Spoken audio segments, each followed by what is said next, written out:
Hello hi friends, welcome back to my YouTube channel. ಮಹಿಳೆಯರೇ, ನಿಮಗಾಗಿ ಕೆಲವೊಂದು ಅಡುಗೆ ಮನೆಯ ಟಿಪ್ಸ್ಗಳು. ವಿಡಿಯೋವನ್ನು ಸ್ಕಿಪ್ ಮಾಡದೆ ಕೊನೆವರೆಗೆ ನೋಡಿ. ವಿಡಿಯೋ ಇಷ್ಟ ಆದರೆ ಲೈಕ್ ಮಾಡೋದನ್ನು ಮರಿಬೇಡಿ. ಪೂರಿ ಚೆನ್ನಾಗಿ ಉಬ್ಬಿ ಬರಬೇಕೆಂದರೆ ಪೂರಿ ಹಿಟ್ಟಿಗೆ ಸ್ವಲ್ಪ ಬೆಚ್ಚಗಿನ ಹಾಲು ಅಥವಾ 1 ಟೀ ಚಮಚ ಬಾಂಬೆ ರವೆ ಸೇರಿಸಿ ಪೂರಿ ಚೆನ್ನಾಗಿ ಉಬ್ಬುತ್ತದೆ ಮತ್ತು ಮೃದುವಾಗುತ್ತದೆ. ಟೊಮೆಟೊ ಚೆನ್ನಾಗಿ ಹಣ್ಣಾಗಿ ಬಿಟ್ಟರೆ ಅದರೊಂದಿಗೆ ಉಪ್ಪನ್ನು ಸೇರಿಸಿ ತಣ್ಣೀರಿನಲ್ಲಿ ಇಡಬೇಕು. ಮಾರನೆಯ ದಿನ ಟೊಮೆಟೊ ಹಣ್ಣುಗಳು ಕಾಯಿಯಂತೆ ಗಟ್ಟಿಯಾಗಿರುತ್ತದೆ. ಅಡುಗೆ ಮನೆಯನ್ನು ಯಾವಾಗಲೂ ಸ್ವಚ್ಛವಾಗಿ ಇಡಬೇಕು. ಹೀಗೆ ಇದ್ದರೆ ಅಡುಗೆ ಮಾಡಲು ಮನಸ್ಸಾಗುತ್ತದೆ. ಅಕ್ಕಿಯನ್ನು ತಿಂಗಳುಗಟ್ಟಲೆ ಕಾಪಾಡಬೇಕೆಂದರೆ ಅದರಲ್ಲಿ ಬೆಳ್ಳುಳ್ಳಿಯ ಕೆಲವು ಎಸಳುಗಳನ್ನು ಬೆರೆಸಿಡಬೇಕು. ಮೊಟ್ಟೆಯಿಂದ ಆಮ್ಲೆಟ್ ಮಾಡುವಾಗ ಸ್ವಲ್ಪ ಕಡಲೆ ಹಿಟ್ಟನ್ನು ಸೇರಿಸಿದರೆ ಆಮ್ಲೆಟ್ ಬಹಳ ರುಚಿಕರವಾಗಿರುತ್ತದೆ. ಮೆಂತ್ಯವನ್ನು ಚೆನ್ನಾಗಿ ಅರೆದು ಅದು ಗಂಜಿಯಂತೆ ಆದಾಗ ತೆಗೆದು ಚರ್ಮದ ಮೇಲಿನ ವರ್ಣಗಳು ಮತ್ತು ಇತರ ರೋಗಗಳಿಂದ ಉಂಟಾದ ಗಾಯಗಳ ಮೇಲೆ ಹಚ್ಚುತ್ತಾ ಬಂದರೆ ಗಾಯಗಳು ಬೇಗನೆ ವಾಸಿಯಾಗುತ್ತವೆ. ತರಕಾರಿಗಳು ಸ್ವಲ್ಪ ಬಾಡಿ ಹೋಗಿದ್ದರೆ ಅದನ್ನು ಬೇಯಿಸುವ ಮುನ್ನ 10 ನಿಮಿಷಗಳ ಕಾಲ ವಿನಿಗರ್ ಬೆರೆಸಿದ ನೀರಿನಲ್ಲಿ ಇಟ್ಟರೆ ತರಕಾರಿಗಳು ಫ್ರೆಶ್ ಆಗುತ್ತವೆ. ಅನ್ನ ಮಾಡುವಾಗ ಲಿಂಬೆಹಣ್ಣಿನ ರಸವನ್ನು 2 ರಿಂದ 4 ಹನಿಗಳಷ್ಟು ಹಾಕಿದರೆ ಅನ್ನ ಹುಡಿ ಹುಡಿಯಾಗಿ ಇರುತ್ತದೆ. ಬದನೆಕಾಯಿಗಳನ್ನು ಕತ್ತರಿಸಿದ ನಂತರ ಕಪ್ಪು ಬಣ್ಣಕ್ಕೆ ತಿರುಗುವುದನ್ನು ತಡೆಯಲು ಕತ್ತರಿಸಿದ ತಕ್ಷಣ ಅವುಗಳನ್ನು ಉಪ್ಪು ನೀರಿನಲ್ಲಿ ಹಾಕಿ. ಡಸ್ಟ್ಬಿನ್ ತುಂಬ ವಾಸನೆ ಇದ್ದರೆ ಕಲ್ಲುಪ್ಪು ಹಾಕಿ ಅದರ ಮೇಲೆ ನ್ಯೂಸ್ ಪೇಪರನ್ನು ಹಾಕಿ ಅದರ ಮೇಲೆ ಕಸ ತುಂಬುವ ಬ್ಲ್ಯಾಕ್ ಕವರ್ ಹಾಕಿ. ಯಾವಾಗಲೂ ಗ್ಯಾಸನ್ನು ರಾತ್ರಿ ಹೊತ್ತು ನೀಟಾಗಿ ಒರೆಸಿ ಸ್ವಚ್ಛವಾಗಿ ಇಡಿ. ಹೀಗಿದ್ದರೆ ಬೆಳಿಗ್ಗೆ ಅಡುಗೆ ಮಾಡಲು ಸುಲಭವಾಗುತ್ತದೆ.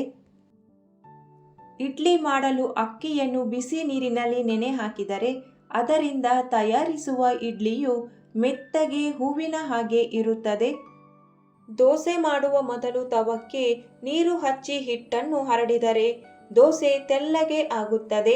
ನಂತರ ಎಣ್ಣೆ ಅಥವಾ ತುಪ್ಪವನ್ನು ಹಾಕಿ ಬೇಯಿಸಿದರೆ ದೋಸೆಯು ತೆಳ್ಳಗೆ ಗರಿಗರಿಯಾಗಿರುತ್ತದೆ. ಗಾಜಿನ ಪಾತ್ರೆಯೊಂದರಲ್ಲಿ ನೀರು ತುಂಬಿಸಿ ಅದಕ್ಕೆ ಅಂಗಡಿಯಿಂದ ತಂದ ಮೆಣಸಿನಕಾಯಿ ಪುಡಿಯನ್ನು ಸ್ವಲ್ಪ ಹಾಕಿ. ಶುದ್ಧವಾದ ಪುಡಿಯಾಗಿದ್ದರೆ ನೀರಿನಲ್ಲಿ ಮುಳುಗುತ್ತದೆ. ಬಣ್ಣ ಹಾಕಿದ ಮರದ ಹೊಟ್ಟಾಗಿದ್ದರೆ ನೀರಿನ ಮೇಲೆ ತೇಲುತ್ತದೆ. ನೀರು ಕೆಂಪು ಬಣ್ಣಕ್ಕೆ ತಿರುಗುತ್ತದೆ. ಪುಡಿ ಶುದ್ಧವಾಗಿದ್ದರೆ ನೀರಿನ ಬಣ್ಣ ಬದಲಾಗುವುದಿಲ್ಲ. ತುಂಬ ಉಪ್ಪಾಗಿರುವ ಸಾರಿಗೆ ಬೇಯಿಸಿದ ಆಲೂಗಡ್ಡೆಗಳನ್ನು ಸೇರಿಸಿ ಸ್ವಲ್ಪ ಹೊತ್ತು ಬಿಟ್ಟು ನಂತರ ತೆಗೆದರೆ ಉಪ್ಪು ಕಡಿಮೆಯಾಗುತ್ತದೆ. ಆಲೂಗಡ್ಡೆ ಸಿಹಿ ಎನಿಸಿದರೆ ಅವುಗಳನ್ನು ಕಟ್ ಮಾಡಿ ಸ್ವಲ್ಪ ಹೊತ್ತು ಉಪ್ಪಿನ ನೀರಿನಲ್ಲಿ ಇಟ್ಟರೆ ಸಿಹಿತನ ಎಲ್ಲ ಹೋಗಿಬಿಡುತ್ತದೆ.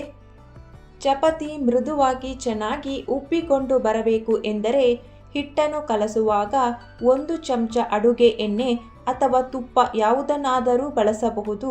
ಉಗುರು ಬಿಸಿ ನೀರನ್ನು ಬಳಸಿ ಚಪಾತಿಗೆ ಹಿಟ್ಟನ್ನು ಕಲಿಸುವುದರಿಂದ ಚಪಾತಿ ಉಬ್ಬಿಕೊಂಡು ಮೃದುವಾಗಿ ಬರುತ್ತದೆ.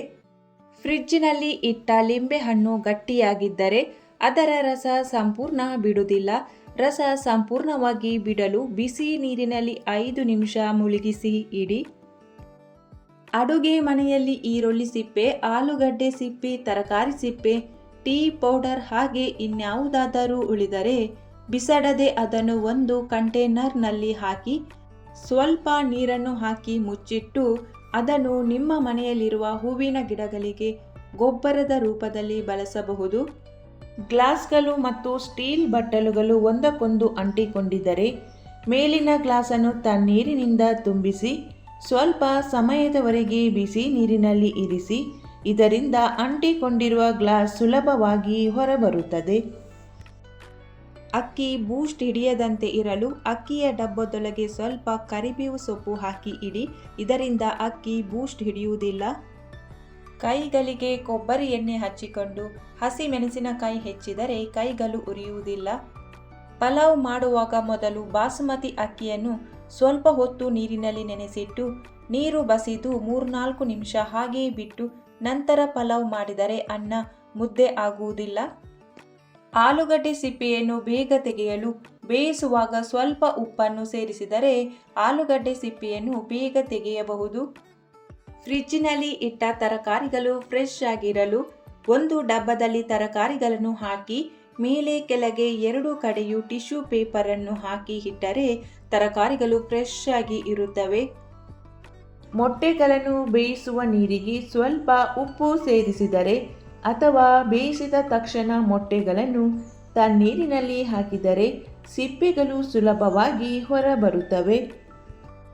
ಹೆಣ್ಣು ಮಕ್ಕಳು ಒಂದು ವಾರಕ್ಕೆ ಬೆಳಿಗ್ಗೆ ಏನೇನು ಅಡುಗೆ ಮಾಡಬೇಕು ಅಂತ ಲಿಸ್ಟ್ ಮಾಡಿಕೊಳ್ಳಿ. ಅದಕ್ಕೆ ಬೇಕಾದ ಪದಾರ್ಥಗಳನ್ನು ತಂದು ಇಟ್ಟುಕೊಳ್ಳಿ. ಹೀಗೆ ಮಾಡುವುದರಿಂದ ಅಡುಗೆ ಮಾಡಲು ಅದು ಇಲ್ಲ ಇದು ಇಲ್ಲ ಅಂತ ಯೋಚನೆ ಮಾಡುವುದು ತಪ್ಪುತ್ತದೆ. ರಾತ್ರಿ ಹೊತ್ತು ಬೆಳಿಗ್ಗೆ ಅಡುಗೆ ಏನು ಮಾಡಬೇಕು ಅಂತ ಮೊದಲೇ ಯೋಜನೆ ಮಾಡಿ ಅದಕ್ಕೆ ಬೇಕಾದ ಪದಾರ್ಥಗಳನ್ನು ತಯಾರಿ ಮಾಡಿ ಇಡಬೇಕು. ಹೀಗೆ ಮಾಡುವುದರಿಂದ ಅಡುಗೆ ಮಾಡಲು ಸುಲಭವಾಗುತ್ತದೆ. ಬೆಳ್ಳಿ ಪಾತ್ರೆಗಳನ್ನು ವಿಭೂತಿಯಿಂದ ಮತ್ತು ಸ್ಟೀಲ್ ಪಾತ್ರೆಗಳನ್ನು ಗೋಧಿ ಹಿಟ್ಟಿನಿಂದ ತಿಕ್ಕಿ ತೊಳೆದರೆ ಅವುಗಳಲ್ಲಿ ಅಂಟಿದ ಜಿಡ್ಡು ಹೋಗಿ ಪಾತ್ರೆಗಳು ಹೊಳೆಯುತ್ತವೆ. ದ್ರಾಕ್ಷಿ, ಟೊಮ್ಯಾಟೊ, ಕಿತ್ತಳೆ ಹಣ್ಣುಗಳನ್ನು ಕುದಿಯುವ ನೀರಿನಲ್ಲಿ 2 ನಿಮಿಷಗಳ ಕಾಲ ಇಟ್ಟು ನಂತರ ತಣ್ಣೀರಿಗೆ ಹಾಕಿದರೆ ಸಿಪ್ಪೆಯನ್ನು ಸುಲಭವಾಗಿ ತೆಗೆಯಬಹುದು. ಆಲೂಗಡ್ಡೆ ಬೇಯಿಸಿದ ನೀರಿನಿಂದ ಬೆಳ್ಳಿ ಮತ್ತು ಇತರ ಪಾತ್ರೆಗಳನ್ನು ತೊಳೆದರೆ ಸ್ವಚ್ಛವಾಗುತ್ತವೆ. ಗಾಜಿನ ಲೋಟಕ್ಕೆ ಬಿಸಿ ಬಿಸಿ ನೀರು, ಕಾಫಿ, ಟೀ ಹಾಕುವ ಮುಂಚೆ ಆ ಲೋಟಕ್ಕೆ 1 ಚಮಚ ಹಾಕಿ ಹೀಗೆ ಮಾಡಿದರೆ ಗಾಜಿನ ಲೋಟ ಒಡೆಯುವುದಿಲ್ಲ. ಟೀ ಪೌಡರನ್ನು ಗಾಜಿನ ಜಾರಿನಲ್ಲಿ ಹಾಕಿಟ್ಟರೆ ಟೀ ರುಚಿ ಹೆಚ್ಚುತ್ತದೆ. ಟೀ ಕುದಿಯುವಾಗ ಏಲಕ್ಕಿ ಸಿಪ್ಪೆ ಹಾಕಿದರೆ ಟೀ ರುಚಿ ಇನ್ನೂ ಜಾಸ್ತಿ ಆಗುತ್ತದೆ. ದಿನ ಮಿಕ್ಸಿ ಜಾರನ್ನು ಬಳಸಿ. ನಿಮ್ಮ ಮನೆಯ ಮಿಕ್ಸಿ ಜಾರಿನ ಬ್ಲೇಡ್ಗಳು ಮುಂಡಾಗಿದ್ದರೆ ತಿಂಗಳಿಗೆ ಒಮ್ಮೆ ಆ ಜಾರಿಗೆ 1 ಕಪ್ ಉಪ್ಪನ್ನು ಹಾಕಿ ಗ್ರೈಂಡ್ ಮಾಡಿ. ಆಗ ಎಷ್ಟೇ ಮುಂಡಾಗಿದ್ದ ಬ್ಲೇಡ್ ಆದರೂ ಸರಿ, ತುಂಬ ಶಾರ್ಪ್ ಆಗುತ್ತದೆ. ಹಾಲು ಕಾಯಿಸುವಾಗ ಆ ಪಾತ್ರೆಯಲ್ಲಿ ಒಂದು ಸ್ಟೀಲ್ ಸೌಟನ್ನು ಇಟ್ಟರೆ ಹಾಲು ಉಕ್ಕಿ ಚೆಲ್ಲುವುದಿಲ್ಲ. ಕಡ್ಗೋಲನ್ನು ಬಿಸಿ ನೀರಿನಲ್ಲಿ ಒಮ್ಮೆ ನೆನೆಸಿ ನಂತರ ಮಜ್ಜಿಗೆ ಕಡೆದರೆ ಅದಕ್ಕೆ ಬೆಣ್ಣೆ ಅಂಟುವುದಿಲ್ಲ. ಮಳೆಗಾಲದಲ್ಲಿ ಮಿಕ್ಸಿಯಲ್ಲಿ ಬೆಣ್ಣೆ ತೆಗೆಯುವಾಗ ಬಿಸಿ ನೀರು ಮತ್ತು ಬೇಸಿಗೆಯಲ್ಲಿ ತಂಪು ನೀರು ಹಾಕಿದರೆ ಬೆಣ್ಣೆ ಸುಲಭವಾಗಿ ಬರುತ್ತದೆ. ಮಸಾಲೆ ಅಥವಾ ಕೊಬ್ಬರಿ ರುಬ್ಬುವಾಗ ಸ್ವಲ್ಪ ಉಪ್ಪು ಹಾಕಿದರೆ ಬೇಗ ನುಣ್ಣಗಾಗುತ್ತದೆ. ಕರ್ಪೂರವನ್ನು ಪುಡಿ ಮಾಡಿ ಸ್ವಲ್ಪ ನೀರಿನಲ್ಲಿ ಮಿಕ್ಸ್ ಮಾಡಿ ನೀವು ಮನೆ ಒರೆಸಿದರೆ ನಿಮ್ಮ ಮನೆಯಲ್ಲಿ ಇರುವೆ ಜಿರಳೆ ಬರುವುದಿಲ್ಲ ಮತ್ತು ಟೈಲ್ಸ್ಗಳು ಚೆನ್ನಾಗಿ ಸ್ವಚ್ಛವಾಗಿ ಹೊಸದರಂತೆ ಕಾಣಿಸುತ್ತವೆ. ನೀವು ಮಾಡುವ ಪೂರಿ ಚೆನ್ನಾಗಿ ಉಬ್ಬಿ ಬರಬೇಕಾದರೆ ಪೂರಿ ಹಿಟ್ಟನ್ನು ಕಲಸುವಾಗ 1 ಕಪ್ ಗೋಧಿ ಹಿಟ್ಟಿಗೆ 1 ಚಮಚ ಚಿರೋಟಿ ರವೆಯನ್ನು ಸೇರಿಸಿ. ಆಗ ಪೂರಿ ಒಂದೂ ಬಿಡದೆ ಎಲ್ಲವೂ ಉಬ್ಬಿ ಬರುತ್ತದೆ. ರುಚಿ ಕೂಡ ಚೆನ್ನಾಗಿರುತ್ತದೆ. 2 ಬೆಂಡೆಕಾಯಿಗಳನ್ನು ತೆಗೆದುಕೊಂಡು ಚೆನ್ನಾಗಿ ತೊಳೆದು ಕತ್ತರಿಸಿ 1 ಗ್ಲಾಸಿನ ನೀರಿಗೆ ಹಾಕಿ ಮುಚ್ಚಿ ರಾತ್ರಿ ಇಡೀ ಹಾಗೆ ಬಿಡಿ. ನೆಕ್ಸ್ಟ್ ದಿನ ಬೆಳಿಗ್ಗೆ ಈ ಗ್ಲಾಸಿನ ಬೆಂಡೆಕಾಯಿ ನೀರನ್ನು ಶೋಧಿಸಿ ಖಾಲಿ ಹೊಟ್ಟೆಯಲ್ಲಿ ಕುಡಿಯಿರಿ. ಪ್ರತಿದಿನ ಹೀಗೆ ಮಾಡುವುದರಿಂದ ಸಕ್ಕರೆ ಕಾಯಿಲೆಯನ್ನು ಹತೋಟಿಯಲ್ಲಿಡಬಹುದು. ಬೆಳಿಗ್ಗೆ ಮಾಡಿದ ಚಪಾತಿಗಳು ರಾತ್ರಿಯವರೆಗೆ ಉಳಿದು ಗಟ್ಟಿಯಾಗಿದ್ದರೆ ಹೀಗೆ ಮಾಡಿ. 1 ಪಾತ್ರೆಗೆ ನೀರನ್ನು ಹಾಕಿ ಬಿಸಿ ಮಾಡಿ ನಂತರ 1 ತಟ್ಟೆಯಲ್ಲಿ ಚಪಾತಿಗಳನ್ನು ಇಟ್ಟು ಈ ಬಿಸಿ ನೀರಿನ ಮೇಲೆ ತಟ್ಟೆಯನ್ನು ಇಟ್ಟು ಮುಚ್ಚಿಡಿ. ಇದನ್ನು ಹಬೆಯಲ್ಲಿ 3 ರಿಂದ 4 ನಿಮಿಷಗಳವರೆಗೆ ಬಿಸಿ ಮಾಡಿ. ಹೀಗೆ ಮಾಡುವುದರಿಂದ ಚಪಾತಿಗಳು ತುಂಬನೇ ಮೃದುವಾಗುತ್ತದೆ. ತುಪ್ಪವನ್ನು ಬಹಳ ಸಮಯದವರೆಗೆ ಕೆಡದ ಹಾಗೆ ಇಡಬೇಕಾದರೆ ತುಪ್ಪಕ್ಕೆ 4 ರಿಂದ 5 ಲವಂಗವನ್ನು ಸೇರಿಸಿ ಇಡಿ. ಹೀಗೆ ಮಾಡುವುದರಿಂದ ತುಪ್ಪವು ಬಹಳ ಸಮಯದವರೆಗೆ ಕೆಡದೆ ಫ್ರೆಶ್ ಆಗಿ ಇರುತ್ತದೆ ಮತ್ತು ಅದರ ಪರಿಮಳವು ಕೂಡ ಕಡಿಮೆ ಆಗದೆ ಹಾಗೆ ಉಳಿದುಕೊಳ್ಳುತ್ತದೆ.